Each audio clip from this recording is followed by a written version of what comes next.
The one factor that ties prolific and master writers together is time, for neither of these achievements can be reached without it.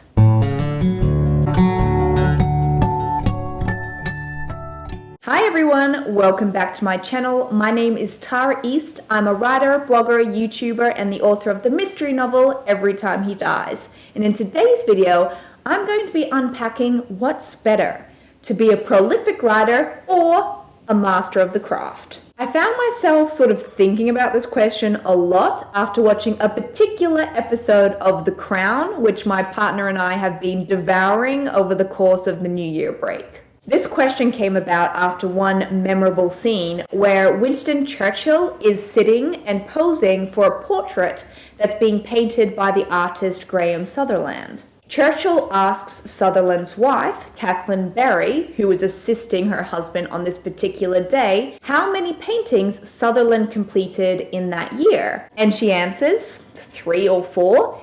And then Churchill replies in his booming voice, "Ask how many paintings I have completed last year." Barry continues to play along and she says, 10, maybe 15. And then Churchill replies, 60. After a beat, he then adds with false modesty, "But I am not a master painter like your husband." Now, given Churchill's busy political career, and you have to remember at the time that this painting was being commissioned, he was the Prime Minister of Britain, it actually is very impressive that he did 60 original paintings. Now, if we are to understand this fictionalized Churchill's perspective, then artists fall into 2 camps, those who are prolific and those who are masters. In this viewpoint, a master would be considered someone who has fine attention to detail. They are willing to invest a lot of time into their artwork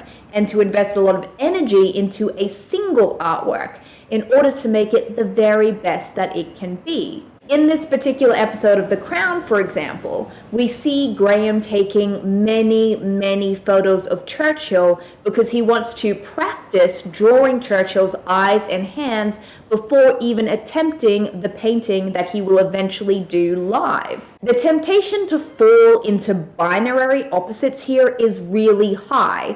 If a master artist is somebody who has a fine attention to detail and who works very slowly and carefully, then a prolific artist must be somebody who works quickly and recklessly, right? Well, I think it's hardly that simple. Now, I do want to add a quick disclaimer here. Please don't get too hung up on the terms master and prolific. These terms are not mutually exclusive. I personally believe that it's totally possible to be a master who is prolific. And I also want to add that both of these terms are highly subjective. What kind of skills qualify you as a master? And how many works do you have to actually release in order to be considered prolific? These numbers and these descriptions would change for everybody. Now back to my central argument. While Churchill was a hobby artist, meaning that he didn't make his sole living from painting, nor did he even want to, in fact, politics was his #1 passion, and he personally described painting as a simple form of pleasure. And yet, his works did go on to be published in several books, and in 1948, he was made an honorary academic extraordinaire by the Royal Academy of Arts. However, unlike the portrait artist Sutherland, Churchill's work was not always well received. And the whole point of this discussion was that it really got me thinking about the different ways that different artists work. Some artists, and this is a writing channel, so let's say writers, some writers are very meticulous in their approach. They enjoy going deep into a singular work, a singular manuscript. And they want to spend a great deal of time thinking about what they want to do, but also all the different ways this book could be told. Another writer might find great joy in starting new books, new projects and manuscripts, and in following their instincts as they move through the process. Maybe they prefer to focus on the big picture, what this book is really about, and less on the small, finer details. For a prolific writer, it's more about execution than perfection. Now, I think we can all think of authors who fall into both of these camps, those who are prolific and those who are masters. Until recently, Harper Lee had only ever produced one novel. But what a novel. I just want to add a quick disclaimer here, because most of us can recognize that Go Tell the Watchmen is actually an outline for To Kill a Mockingbird. The thing about Harper Lee is that few writers have ever experienced that kind of phenomenon.